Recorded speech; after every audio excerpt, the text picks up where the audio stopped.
we go back to the two questions ago. We talked about the samskaras and the bad imprints, and the good samskaras, which are the cosmic imprints. A person who has bad samskaras, how does he transcend, and what are the steps one has to take? Mind you, the person has such a bad samskara, he cannot even think about transcending. But what is the guidance one has to give to transcend from that mental imprint to a better quality? This program is answered by your question. Okay, thanks. Thank you. This whole today's program is answered by your question. That's what I am working now. And one more thing, you don't have to think you cannot transcend the samskara. Any samskara can be transcended because they are not. See, for example, one room was in darkness for 10,000 years. To lit that room, how much time it will take? You think 10,000 years it will take? No. One light is enough. Just like that, your samskaras may be powerful, but one samadhi experience is enough to burn the whole thing. Yes.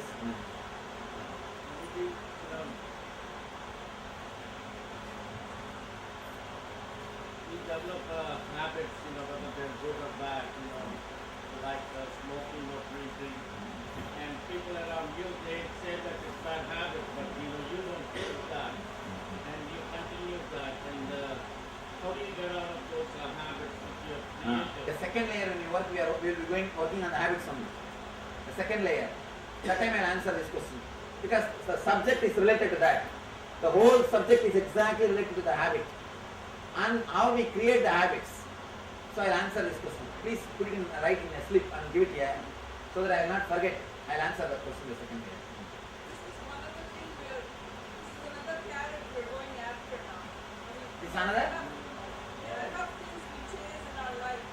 Now, heightened state of living is another thing we're going to chase. One thing be very clear, you are not supposed to chase enlightenment.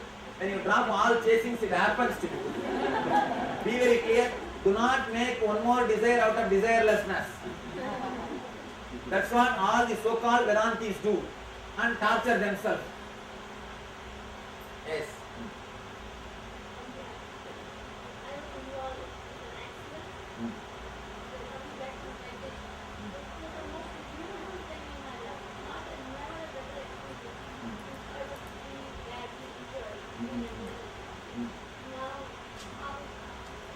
Because you came, you are in the meditation, you are consciously able to face the whole thing.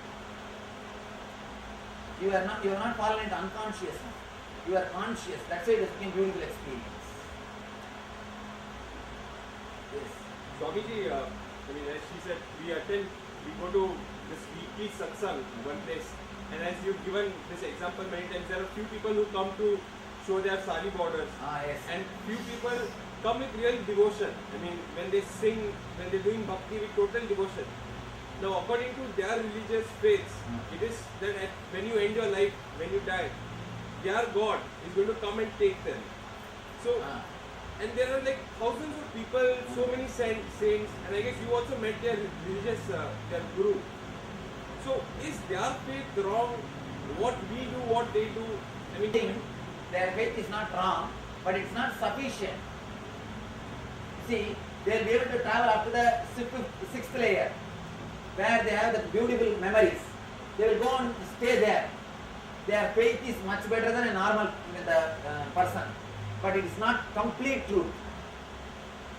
So, that during this faith, while doing bhakti or a moment of samadhi, does that help when they are leaving the body? Samadhi straight away helps leaving the body. Some people can achieve samadhi through bhakti also, but very rare. Usually people are stuck with the form. There are very rare who dissolve into the form and achieve samadhi through bhakti also. Anyhow, the final aim is samadhi. The other thing was when she was telling you about attract. There are so many people, like let's say example, an exam, working very hard, going to pass everything right well, or something, some goal towards which they are working, doing everything right, but still failing. These are interviews, exams, paperwork, interview, questions, answers, but getting. So what is this? Is this subconsciously they are attracting? unconsciously they are attracting. So any number of positive thoughts are not going to help them. Now, one thing, positive thoughts as you think are not positive thoughts. The positive thoughts itself is a technology. Again, we will be discussing deeply about this, the second layer only. We will be talking about the positive thoughts. See, as on now, for example, if you have a headache, and we just create a positive thought, I should get rid of this headache. It is not a positive thought. It is a self-contradicting positive thought. Because the more you remember, I should get rid of this headache, you will give power to the headache also. That's not positive thought. I should become healthy is the positive thought. So you will be creating a self-contradicting thought. I should not fail, I should not fail, I should not fail. You are attracting failure towards you. Your inner space attracts failure towards you. The memory of failure is again and again inscribed. One more thing, anything which is inscribed in you, you act that incident so that you will feel fulfilled.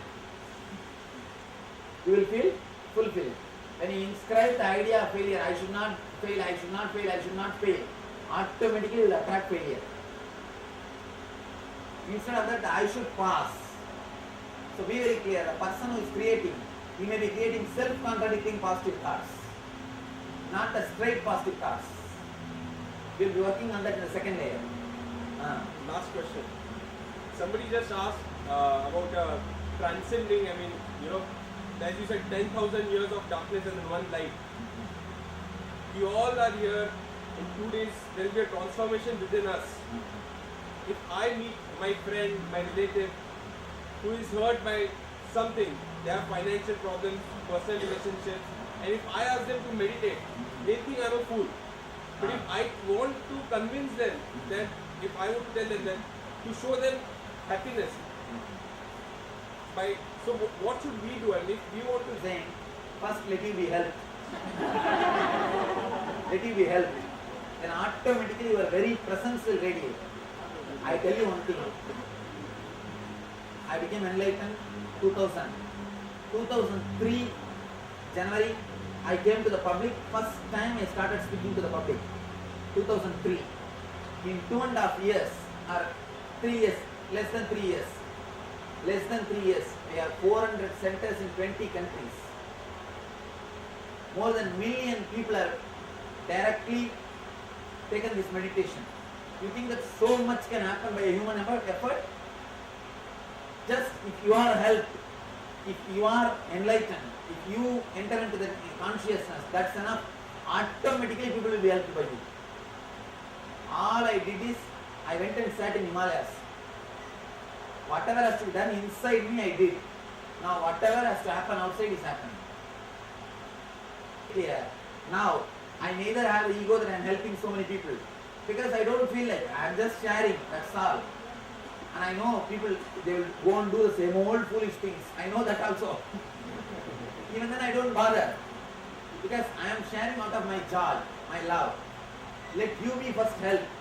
Then that very joy or bliss which happens in you, you will start radiating, you will start sharing. People will be automatically attracted towards you. Automatically they will be helped by you. Unless you are transformed, all your effort to transform others will be waste. And you will be hurting others. I tell you, people who start doing service or spreading without having experience, they are the most dangerous people. Don't try to help others, don't try to convince others before you experience. First you go and start experiencing, that's enough. Automatically others will come and others will start experiencing slowly. One. 3 scout boys, they are telling their teacher the good act they did for that day. They are supposed to do one good act every day and come and report to the teacher. All the 3 boys came to the teacher that day and told, "Sir, we helped an elderly lady to cross the road." Teacher said, "All 3? That you don't need 3 persons to help one lady to cross the road." No, it took 3 persons because she did not want to. You understand? These people who help, they go and force themselves on others and try to help. First, let you be helped. Let you experience. Automatically you will radiate the bliss and others will be experienced. Others will experience. You will be helping others. Do not go out, start helping others unless you are completely transformed. But in this phase, I mean, I know that meditation is helping me now. Since Arogya Spuran in the last 3 weeks, both of us, we've changed a tremendous change in ourselves, our relationship, our approach towards everything. But a role of a son, a role of a friend. I mean, if I call India today and my mom shares a problem with me, if I just tell her you sit and meditate, she knows that I'm being helped. But at the same time, I want to tell her that, you know, so I know I'm being transformed up now. I'm not reached a state. But how do I play this role of a son or of a friend? One thing, it's a very tricky question.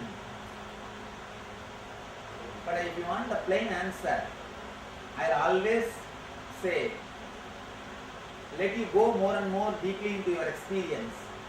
By seeing you only, anybody can be inspired. One thing I tell you, whatever way you try to inspire them, they will only come up with more and more questions, more and more doubts, and slowly they will try to shake you also. I have seen many times they will try to shake you also. So better let your life go. Only that is the only way. That's the only way to transform them. Somebody asked me, Swamiji, my spouse is not at all listening to the spirituality. She is not meditating. She is not listening to me. What to do? How to make the spouse into spirituality? Enter into spirituality. I just called him and told, if I know the secret, you think I would have become Swami?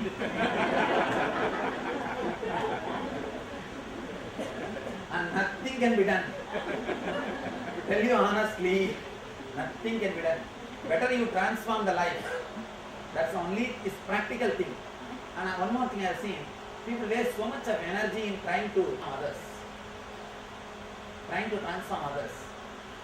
So I always see, you can use your intelligence. You can use your intelligence and try to help people who are listening, ready to listen. But if they are not ready to listen, do not force. First thing.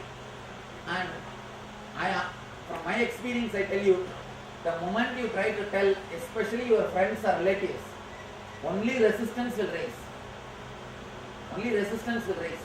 I have always seen these wives, if they attend a program, husbands will never come to me because these guys will go and beat their head telling the whole story and practically pressing them to go to the program, and they will just run away, escape. And naturally, when you go and start telling all stories, you create only resistance in them. You don't create the positive ambience.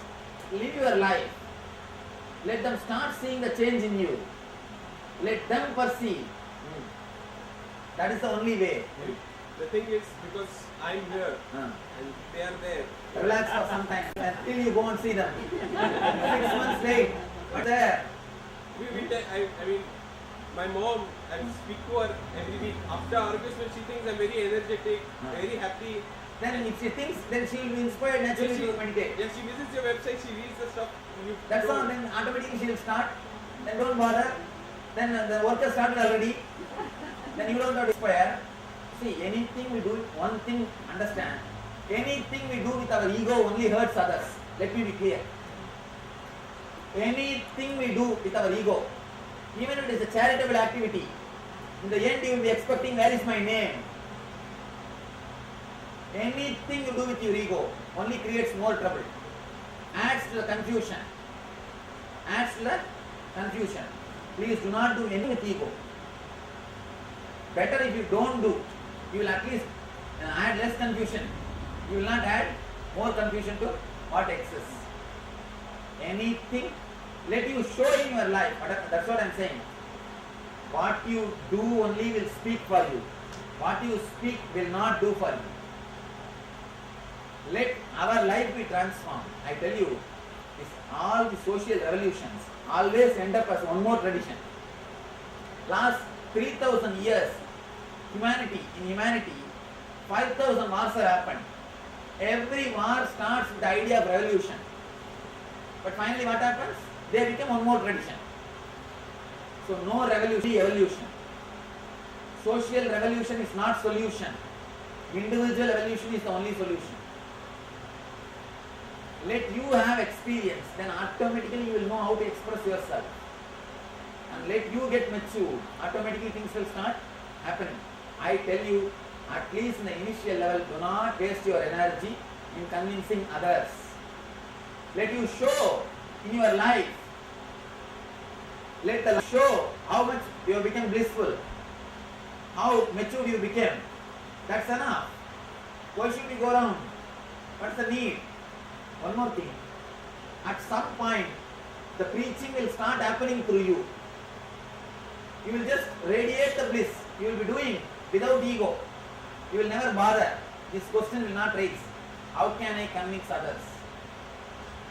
I never go and ask somebody how can I convince others. People ask me. You are asking us not to preaching. They ask me. I tell them. I never came and asked you how to preach. You are asking me how to convince others. That itself shows it has not become your experience. If you are speaking with notes, be very clear it is not your experience. Now you are asking for notes to speak with them. That's what you are asking. So be very clear, it has not become your being. Better don't speak. Swamiji, you have said that only a shana of bliss can lead to shana. So my question is, before your enlightenment, say 2 minutes before your enlightenment, what was your thought? Were you in bliss so that at enlightenment? See, the extreme suffering can also drop. Extreme suffering also can drop and you can fall into the enlightenment. Mine was extreme depression. Extreme depression. I gave up all the hope. I decided nothing is possible. Then I fell into that state. And actually, master can help you to drop into that state of bliss. Actually, at the time of enlightenment, you have a big opening or a gap. That's why we call enlightened beings as a Dvijas, second reborn. Yes. You ask me. Go ahead. Swamiji, I agree that accidents you have had when you are driving or the train is coming, you are crossing the train. But if you are going on the sidewalk, somebody comes and hits you, how you are attracted? This is a hypothetical question, ma. First thing, it's a hypothetical question. Yeah. Next thing, every incident is attracted by you. Better you come to the fourth layer, you will be able to understand. Fourth layer you will understand. Yes. You said something about ego. I don't know what is ego. That's why I said it. We have 2 children or 4 sons. Whenever I tell them that you are too egoistic, I said, no, I am not. First sentence they say that, see, that itself, you are not egoistic, itself ego. Yes. See, What is that ego? whatever, see, understand, let me give you the subtle, clear explanation of ego. You always have an inspiration to do something. If that inspiration creates little uneasiness in you, it's ego. That's all. Whenever you have inspiration to do something, just look into yourself. If you are a little uneasy, you are doing it out of ego. If you are completely comfortable, you are doing it out of enlightenment. That's all.